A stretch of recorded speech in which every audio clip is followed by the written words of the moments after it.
Kompas Bisnis hadir untuk Anda bersama saya Asri Gunawan. Saudara, 20 Januari 2025 bukan hanya sejarah bagi Amerika Serikat, tetapi juga lembaran baru bagi dunia. Kita sama-sama ambil nafas dulu, dengar baik-baik. Donald Trump kembali dilantik sebagai Presiden Amerika Serikat untuk kali kedua. Yes, Amerika Serikat kembali di bawah kendali Donald Trump. Tapi apakah hanya Amerika Serikat saja yang berada dalam genggaman Trump? Secara tidak langsung, dunia juga iya loh, lewat kebijakan-kebijakan yang berdampak langsung. Lalu apa karakter Trump yang bisa dipelajari di masa lampau saat ia menjabat pertama kali sebagai Presiden Amerika Serikat di tahun 2017? Jawabannya adalah tarif. Indonesia adalah salah satu negara yang pada masa lalu ini dibilang curang oleh Trump karena neraca dagang Amerika ini tekor terus oleh Indonesia. Nah, Indonesia tidak sendiri saudara, ada negara-negara lain yang Trump ini nggak suka menjadi Presiden Amerika Serikat lagi. Apakah Trump ini menggenggam nyawa dunia? Kita ke data berikutnya. Cinta mati pada tarif. Watak dan karakter Trump sudah terkenal lewat caranya memimpin Amerika Serikat selama 4 tahun lamanya, berakhir 4 tahun lalu. Tarif adalah peluru yang hampir selalu dipakai Trump bagi banyak negara mitra dagang. Saat kampanye saudara janjinya sama.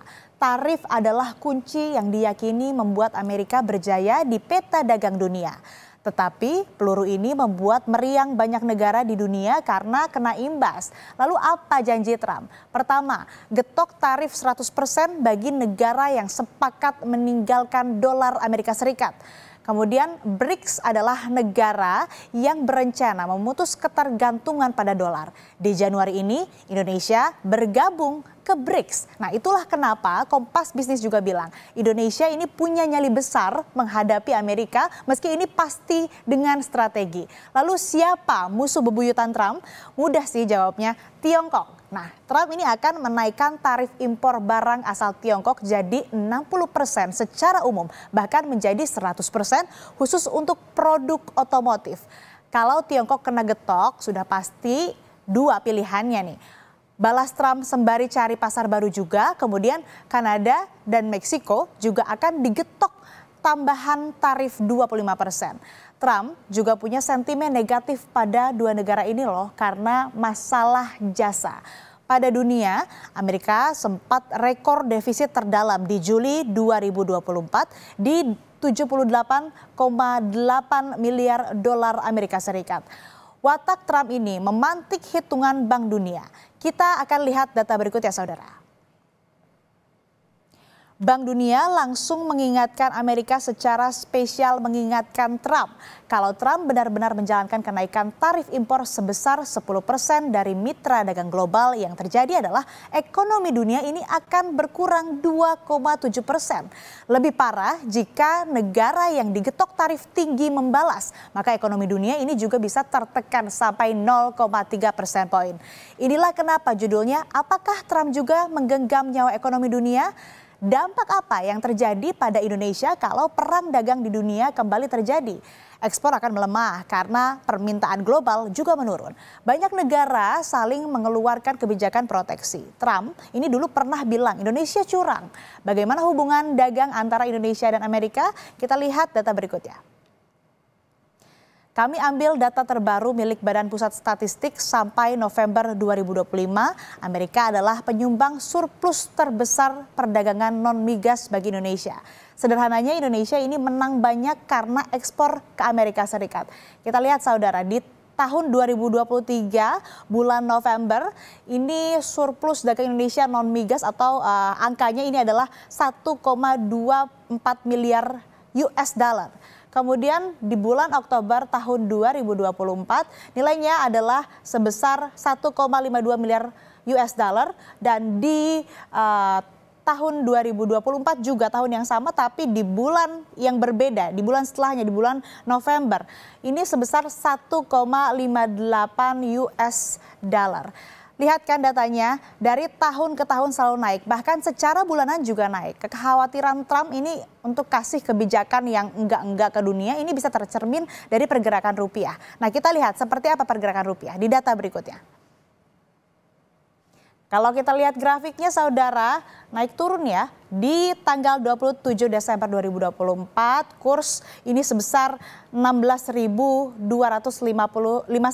Kemudian di tanggal 17 Januari 2025 adalah sebesar 16.373. Ini cukup atau sangat fluktuatif begitu ya. Terlihat sekali fluktuasinya sangat terasa. Bahkan terakhir akhirnya nyaris ke 16.400 rupiah per dolar Amerika Serikat. Tapi Bank Indonesia ini bilang nilai tukar rupiah terhadap dolar pada Januari 2025 tepatnya hingga 14 Januari 2025 hanya melemah sebesar 1% dari level nilai tukar akhir 2024. Nah, perkembangan nilai tukar rupiah terhadap dolar Amerika Serikat juga relatif lebih baik jika dibandingkan dengan mata uang regional lainnya seperti rupiah India, peso Filipina, dan baht Thailand yang masing-masing melemah sebesar 1,20%, 1,33%, dan 1,92% poin. Bank Indonesia juga menurunkan ekspektasi pertumbuhan ekonomi tahun 2025 karena menurunnya permintaan global. Tetapi hanya dengan Amerika Serikatlah Indonesia diprediksi masih akan surplus. Berikut pernyataan Gubernur Bank Indonesia Peri Warjio. Pada tahun 2025, pertumbuhan ekonomi Indonesia diperkirakan juga lebih rendah dari perkiraan sebelumnya. Ekspor diperkirakan lebih rendah sehubungan dengan melambatnya permintaan negara-negara mitra dagang utama kecuali dari Amerika Serikat. Bank Indonesia memperkirakan pertumbuhan ekonomi Indonesia pada tahun 2025 berada pada kisaran 4,7 sampai 5,5%, sedikit lebih rendah dari kisaran perkiraan sebelumnya 4,8 sampai 5,6%. Presiden terpilih Amerika Serikat Donald Trump akan dikukuhkan sebagai Presiden ke-47 Amerika Serikat pada Senin 20 Januari 2025 waktu setempat. Donald Trump dengan sepak terjang perang dagangnya dan dampaknya bagi Indonesia. Usai jeda, kita akan ulas bersama ekonom Universitas Indonesia Fitra Faisal. Tetaplah di Kompas Bisnis.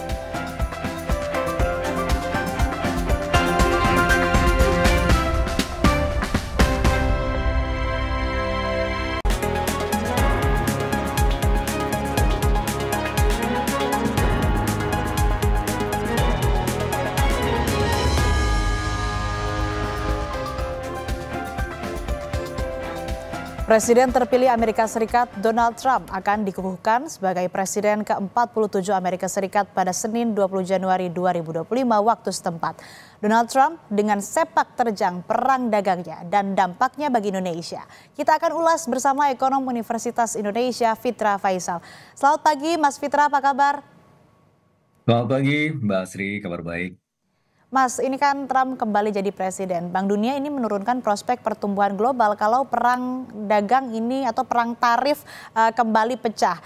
Nah, jadi gimana nih proyeksi ekonomi Indonesia di tahun ini? Di angka berapa, Mas Fitra?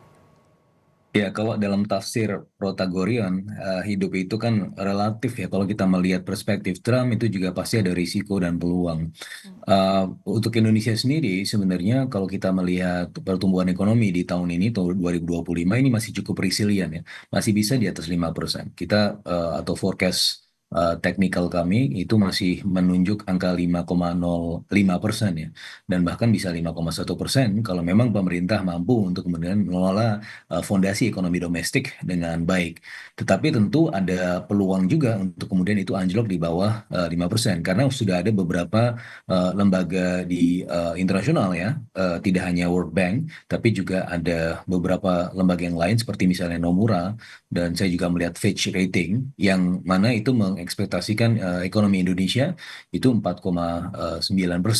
Nah, jauh di bawah target pemerintah yang 5,2% di tahun ini. Nah, salah satu pemicunya tentunya juga guncangan global ya yang bisa jadi disebabkan oleh Trump. Karena ketika Trump terpilih ya semenjak dari bulan November, kita sudah melihat tekanan demi tekanan ya terjadi di emerging markets. Bahkan foreign fund sekarang posisinya adalah sudah menganggap bahwa emerging markets ini menjadi lebih berisiko dibanding sebelumnya. Nah, ini adalah tantangan-tantangan yang harus kita ambil atau kita lihat di jangka pendek.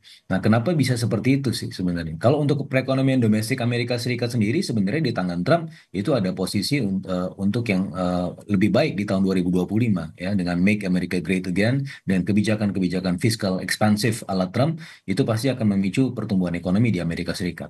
Tetapi masalahnya ketika Amerika Serikat tumbuh, itu menyedot sumber daya dari emerging markets juga. Jadi foreign fund sekarang sudah melihat bahwa prospek pertumbuhan ekonomi Amerika Serikat sedang di jangka pendek ini itu meningkat ya, sehingga kemudian mereka mengambil alih ya kepemilikan modalnya di emerging markets, terutama dari sisi portofolio, kembali lagi deras masuk ke Amerika Serikat. Di sisi yang lain kita juga melihat bagaimana kebijakan-kebijakan ala Trump ini juga akan memicu inflasi. Nah, ini juga yang kemudian membuat the Fed itu sepertinya agak setengah hati ya untuk menurunkan suku bunganya di tahun 2025 ini. Dari sebelumnya ekspektasinya adalah 5 kali penurunan suku bunga, ini kemudian dari risalah yang kita lihat di bulan Desember kemarin, mereka masih sangat antisipasi faktor inflasi sehingga forecastnya untuk the Fed itu maksimum 2 kali. Bahkan bisa jadi tidak menurunkan suku bunganya sama sekali, melihat dari prospek inflasi dari Amerika Serikat itu sendiri. Dan pada akhirnya kita melihat kenapa rupiah ini tertekan, karena dengan demikian maka bond market di US kalau kita lihat semenjak dari bulan November itu yieldnya naik terus. Ketika yieldnya naik terus berarti ini kemudian memiliki semacam ruang sedot ya untuk kemudian tadi emerging market selain memang menuju safe haven US prospek pertumbuhan ekonomi tinggi, tetapi juga dari sisi return dari bond yield itu juga meningkat juga seiring dengan terpilihnya Trump. Ini juga kemudian memperparah ya kondisi rupiah. Nah, kemarin sebenarnya Bank Indonesia sudah memutuskan untuk menurunkan suku bunganya dan kita juga sempat khawatir bahwa ini akan mengacaukan prospek rupiah ya di jangka menengah panjang. Tetapi untungnya inflasi di Amerika Serikat kemarin masih sesuai dengan perakiraan. Tetapi tidak ada yang bisa mengantisipasi nanti apa yang Trump katakan ya di setelah inaugurasi ini itu yang bisa jadi memicu gejolak pasar. Dan tentunya yang sangat kita khawatirkan adalah bagaimana jika Trump kemudian memang betul-betul mengeksekusi ya kebijakan-kebijakan tarifnya ya terutama terhadap China, itu pasti akan ada disrupsi dari rantai pasok dunia juga gitu, Mbak Asri. Bicara soal kebijakan, sebetulnya apa sih kekuatan ataupun juga kelemahan kebijakan tarif ini sampai seakan-akan Trump ini seperti cinta mati begitu, Mas Fitra? Ya, berbeda dengan Biden dan juga Obama ya sebelumnya, bahwa kita masuk ke klaster Demokrat, mereka kebijakan-kebijakan adalah kebijakan-kebijakan yang sifatnya lebih multilateral. Bagaimana Obama dulu dengan Trans-Pacific Partnership dan juga Biden dengan Indo-Pacific Economic Framework, dua-duanya sama-sama kebijakan multilateral, tapi kebijakan yang sebenarnya juga ingin menandingi China. Ya, tetapi secara tidak langsung. Tetapi Trump sama sebenarnya bagaimana stance Amerika Serikat selama ini semenjak tahun 2000-an awal itu selalu sama dengan China, yaitu ingin berkompetisi. Bedanya kalau Demokrat lewat jalur multilateral seperti yang saya sampaikan tadi, bagaimana Trans-Pacific Partnership dan Indo-Pacific Partnership Economic Framework itu tadi tidak melibatkan China, tetapi melibatkan negara-negara Indo-Pasifik dan juga negara-negara Asia yang lain. Artinya dia ingin berkompetisi dengan China. Tetapi Trump lewat jalur bilateral. Nah, senjata bilateral itu adalah lewat jalur tarif, gitu kan. Jadi ala koboi. High Noon. Jadi memastikan bagaimana negara-negara lain secara bilateral itu mampu untuk kemudian bernegosiasi secara keras dengan Trump.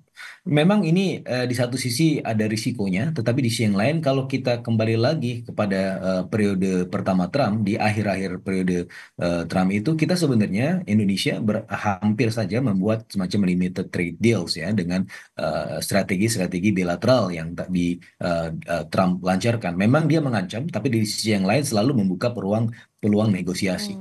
Sehingga bisa jadi ini menjadi peluang kita juga ya untuk kemudian masuk ke Trump.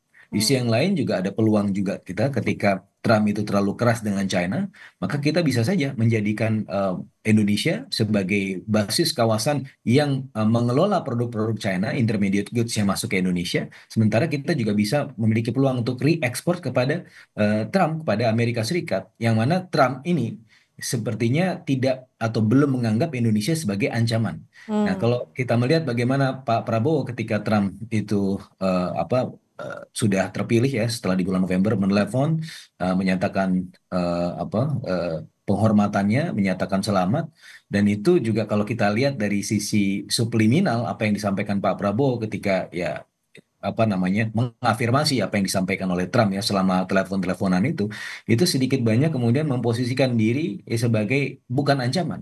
Dan itu merupakan strategi Indonesia untuk juga masuk kepada apa Amerika Serikat. Jadi kita berteman dengan China, kita juga berteman dengan Amerika Serikat, dan tentunya strategi berbeda-beda. Ketika strategi kita meninggikan diri dia dengan Amerika Serikat, maka itu adalah bisa jadi persepsi buruk ya, karena kita dianggap sebagai ancaman. Tapi apa yang dilakukan oleh Pak Prabowo adalah mengafirmasi apa yang dikatakan Trump, ya yes sir gitu kan. Itu suatu hal yang menurut saya itu suatu strategi yang khusus ya, yang memang ditunjukkan oleh Pak Prabowo kepada Trump. Nah, ini menurut saya menarik ya, karena dengan demikian maka kita tetap bisa untuk tetap menjalankan politik bebas aktif kita. Meskipun kita sudah masuk BRICS ya, tapi BRICS menurut saya bukan merupakan apa namanya suatu kemunduran buat kita, karena pada saat yang bersamaan kita kan sebenarnya juga sedang submit OECD. Pun demikian, sebenarnya dengan Trump itu yang dijalankan strateginya adalah bukan strategi lewat multilateralism atau regionalism, meskipun kita dengan BRICS, tapi kita masih bisa menjaga hubungan kita secara bilateral dengan Trump ya, dengan Amerika Serikat. Meskipun tadi apapun kebijakannya termasuk juga soal tarif ini akan pasti didiskusikan dan juga bisa membuka negosiasi begitu ya. Tapi apakah kira-kira Trump ini akan tancap gas untuk getok tarif di semester pertama ini atau baru setelah pertengahan tahun? Dan kira-kira ekspor kita ke Amerika kayak gimana nih? Meskipun selama ini surplus dan tadi juga Mas Fitra bilang sebetulnya Amerika belum menganggap Indonesia ini sebagai ancaman begitu. Ya, saya rasa Trump di episode kedua ini akan jauh lebih soft ya. Dari beberapa informasi yang saya dapatkan dari teman-teman di China dan juga Jepang, sebenarnya sebelum Trump terpilih pun, mereka sebenarnya sudah in favor terhadap Trump. Itu suatu hal yang sebenarnya cukup mengejutkan ya. Kenapa? Karena kan Trump ini membuat disrupsi yang sedemikian besar ya pada ekonomi dunia. Tapi di sisi yang lain, ternyata kenapa mereka lebih memilih Trump? Karena ya mereka melihat potensi ekonomi juga ya dari apa yang kemudian kepemimpinan Trump ya. Mereka sudah tahu bahwa Trump itu akan bernegosiasi secara keras, tapi ya itu adalah bagian dari permainan juga, dan mereka sudah mampu untuk kemudian membaca itu dan membaca bahkan ruang-ruang ekonomi di balik itu. Yang kita patut sepakati ya, di zaman Trump itu tidak ada em, perang fisik ya, dan itu juga yang kemudian bisa kita lihat nanti ke depan. Dan berikutnya adalah pendekatan Trump dengan China sepertinya akan jauh lebih soft. Bagaimana TikTok misalnya, ini sebagai salah satu indikator ya. TikTok di zaman Biden itu sudah di-ban, tapi di zaman Trump itu dibuka lagi ruang negosiasinya. Bahkan kemarin itu sempat tutup sama sekali, nggak bisa diakses. Trump yang bilang bahwa ya TikTok dibuka lagi di zaman saya. Dan itu kemudian ada peluang negosiasi kan. Berarti kalau kita lihat ada ruang-ruang ekonomi yang bisa jadi tumbuh. Karena biar bagaimanapun Trump itu adalah negosiator, Trump itu adalah businessman, dan itu juga kemudian ruang-ruang yang mungkin kita bisa dapatkan ya. Indonesia bisa masuk ke sana dan juga tentu masih bisa kemudian menjaga pertemanan dengan negara-negara lain gitu. Meski tensinya lebih soft, lebih rendah begitu ya antara Amerika dan Tiongkok, tapi kan masih ada potensi efeknya terkait dengan apa kalau misalkan nantinya terjadi ada perang dagang. Nah, apalagi Indonesia juga udah gabung BRICS. Nah, kira-kira apa sih yang harus dimitigasi atas risiko fluktuasi kurs, Mas Fitra? Saya rasa yang terjadi adalah fluktuasi kurs itu bisa terjadi di jangka pendek, tapi di jangka menengah panjang mungkin akan terjadi semacam keseimbangan baru yang lebih baik begitu ya. Nah, di jangka pendek sebagaimana yang saya sampaikan tadi, karena persepsi ruang pertumbuhan di jangka pendek ada di Amerika Serikat, maka dana tersedot ke sana. Sehingga itu yang kemudian menipiskan ruang mata uang emerging markets ya, tidak hanya di Indonesia terhadap dolar Amerika Serikat, tapi rata-rata emerging markets itu memang terdepresiasi mata uangnya, karena memang sekarang sumber utama pertumbuhan ekonomi dunia itu bisa jadi berasal dari Amerika Serikat dengan kebijakan-kebijakan ultra ekspansifnya. Tapi di jangka menengah panjang bisa jadi dengan adanya ruang-ruang negosiasi bilateral yang melalui jalur perdagangan dan investasi, itu yang juga kemudian bisa menguatkan fondasi ekonomi di emerging markets juga di Indonesia kalau kita bisa menangkap peluang itu, sehingga kemudian volatilitas nilai tukar kemudian bisa tetap terjaga dengan baik, tentunya dengan ruang koordinasi juga antara Bank Sentral, Bank Indonesia dengan juga pemerintah ya, bagaimana juga menjaga target-target domestik itu tetap terjaga. Nah, ini semua kalau misalnya diselaraskan dengan baik, saya rasa masih bisa kemudian memandu ya pertumbuhan ekonomi kita di jalur yang dia atas 5%, ya bahkan bisa menuju 6%.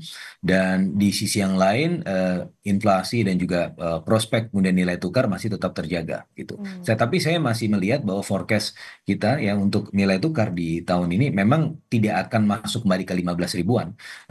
Equilibriumnya adalah di 16.500. Tapi setidak-tidaknya ya yang paling penting adalah bagaimana menjaga bahwa nilai itu tetap stabil ya di antara waktu ya tahun 2025, 2026 dan juga berikutnya sehingga tidak kemudian menghasilkan ongkos-ongkos tambahan buat perekonomian.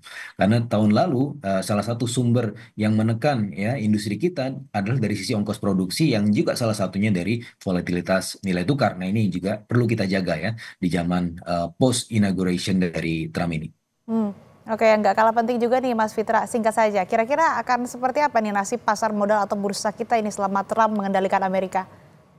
Saya rasa masih sangat oke ya, karena Trump itu adalah penghela nafas ekonomi Amerika Serikat yang diharapkan juga menjadi penghela nafas ekonomi dunia juga. Tadi memang Bank Dunia memprediksikan ada ruang pertumbuhan yang semakin terbatas tahun 2025, tapi saya melihat bahwa ketika Amerika Serikat tinggi pertumbuhan ekonominya, yang lain juga bisa jadi ada kemungkinan akselerasi, ada bandwagon effect yang mana itu pada akhirnya akan terefleksi pada pasar kita, baik itu di pasar obligasi maupun di pasar saham. Begitu, Mbak Asri. Baik, artinya dengan kembali terpilihnya Trump sebagai Presiden Amerika Serikat untuk periode kedua ini, prediksi ataupun juga yang bisa dibaca ini mungkin antara perang dagang ataupun juga potensi perang dagang dengan Tiongkok ini akan lebih soft. Kemudian kalau dampaknya terhadap Indonesia tadi kurs masih terjaga, kemudian juga terkait dengan pasar modal ini masih oke-oke aja begitu ya. Tapi memang harus diwaspadai khususnya juga tadi soal kebijakan getok tarif begitu yang ini akan tentunya berdampak meskipun selama ini selalu masih surplus begitu ekspor yang dilakukan oleh Indonesia ke Amerika. Baik, terima kasih Mas Fitra Faisal, ekonom Universitas Indonesia telah bergabung bersama kami di Kompas Bisnis. Sehat selalu.